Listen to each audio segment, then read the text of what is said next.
Hey guys, so it's been a couple of weeks since we sprayed that MSM out there on the Perennial Rye overseed on the Bermuda that we did last year.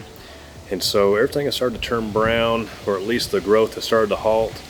And so today we're going to work on that. We're going to go out there and do our scalp. We're going to go remove a lot of that perennial ryegrass and get it out of there. And we're going to remove a lot of the thatch that was left over from the fall, from the leaves falling, and also a lot of the blooms that come off of the trees during the spring.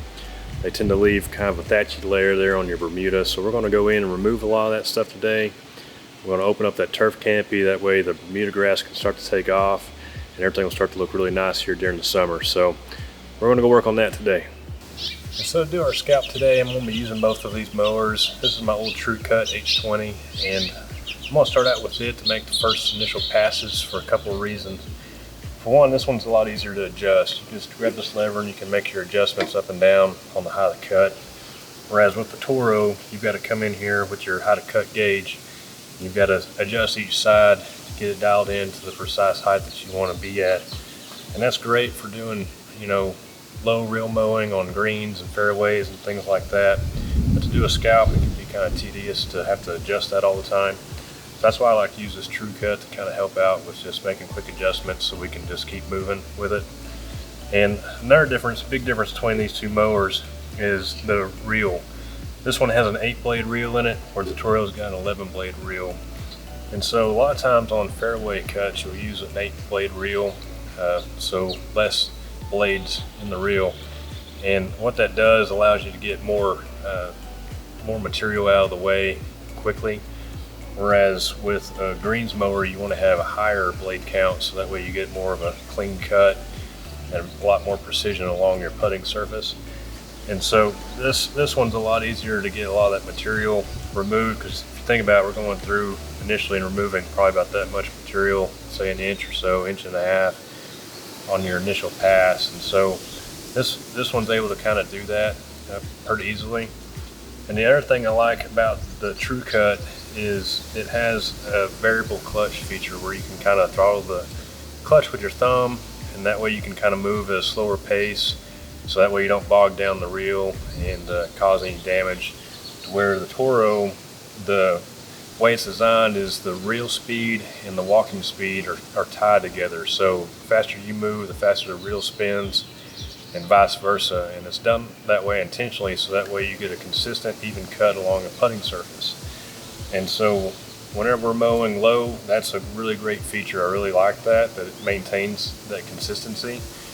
But it's harder to take off big chunks of material at one shot like you can with this True Cut, because you can move a little slower. And so that's another reason why I like to use this to get started with. And then whenever we get down toward the end of our scalp, I'd like to polish it up with this Toro to make sure everything's cut the same height and everything looks really well. And so to start out today, I want to have this one set to about a 1/2 inch to start out with. I've been mowing the Perennial Rye at about 3/4 of an inch throughout the fall. So we're going to go ahead and start in at about a 1/2 inch and start working our way down. And then I have this Toro set up for about 10 millimeter, which is real close to 3/8 of an inch. And so that'll be one of our final passes to do the final scalp there. That'll be pretty close to brown out from my experience on my turf out front. And that's just due to the fact that I've got some uneven areas and need to do some more top dressing out front that I've been gradually doing each year to get the lawn level. And so that's why I'm going to start out with this one, to start out a little higher and just work my way down, and we'll see how it goes. So whenever you guys come through and do your scalps, don't try to do it all in one shot. It doesn't matter if you're using a rotary or a reel. If you try to take off too much at a time, you're going to really damage your turf. So just take off 1/2 inch to start out with at a time, like you normally would mowing. But once you start getting deeper and deeper, just go into increments. Like on your rotary mower, you've got the little tabs, just go one click in at a time and just make several passes around your yard. But that way you don't damage it, because if you take off too much with a rotary, you're going to get those really bad swirls in your turf, and it's going to damage a lot of that Bermuda and just take longer for it to come back. So the idea of doing the scalps is not to damage your turf. There's going to be some mechanical damage, a little bit of stress put on it, but it's not to tear it up so that it has a hard time growing here in the spring. You want to scalp it, get it cleaned up, so that way you can get some air, some water, and some nutrition down into the root profile. That way everything can take off, everything can start growing really well. So it's been a couple of weeks since we sprayed the MSM here on the perennial ryegrass, and you can see a lot of the areas are brown and some areas are still kind of green, and that's where I was telling you before that the perennial ryegrass is really good about retaining its green color. So don't feel like you have to spray a whole bunch of MSM here on the yard just to get brown before you do any kind of scalping. So this stuff's actually ready to be scalped. It's ready to go. And you know, if this stuff happens to survive the scalps and the verticuts that we're going to do on it here, then in a couple of weeks in May we might look at doing a second application of MSM. But today we're going to do our scalping and say goodbye to the perennial rye.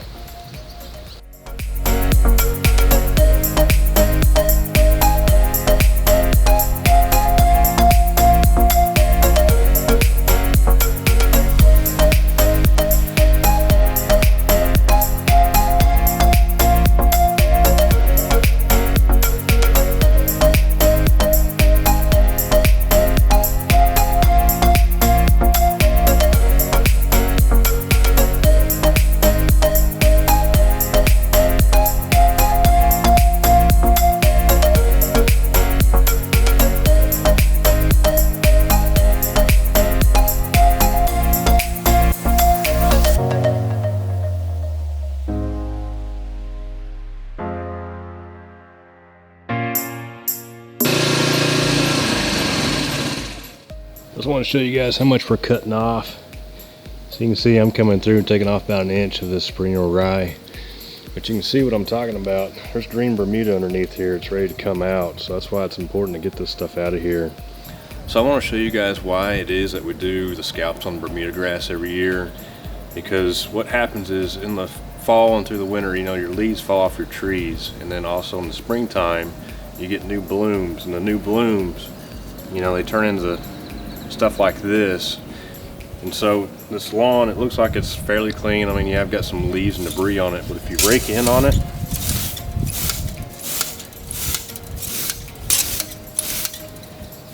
you can see all this extra debris I'm starting to pull up. So you got all these leaves from the fall, you got some of the new blooms I'm talking about from here in the spring. And so if you don't get that stuff out of here, what'll happen over time is your yard will be really lumpy. And you know, it accumulates over time, because not only from mowing and letting clippings fly, it builds up thatch and different layers, but a lot of this stuff makes it hard for, you know, water and nutrients to get down into your soil as well. So that's why we come through here and scalp, is to get rid of all the perennial rye overseed. We want to get rid of all the perennial rye. I want to get rid of all that thatch layer that's built in there over time, and just to get rid of some of this debris that's accumulated over the last year. So that's why it's important to do the scalp on Bermuda every single year.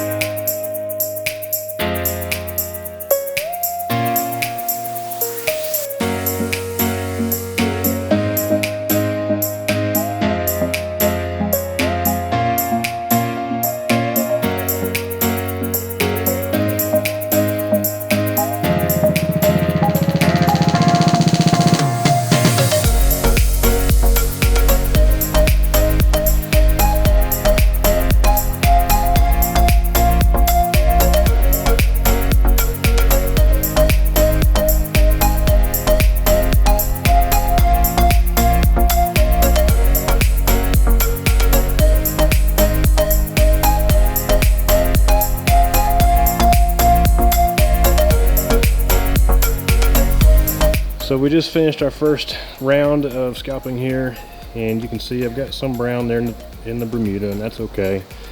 But your tendency may be to think, hey, I just need to stop here, but actually there's another ½ inch or more of growth that we can get out of here.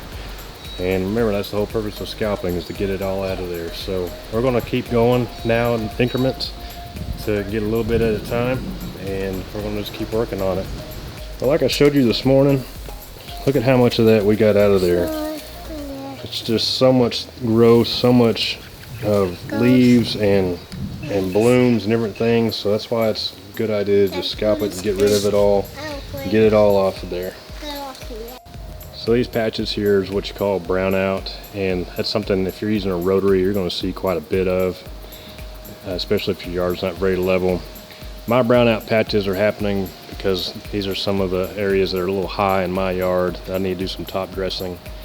But you can see the straps still look good even though we just scalped it.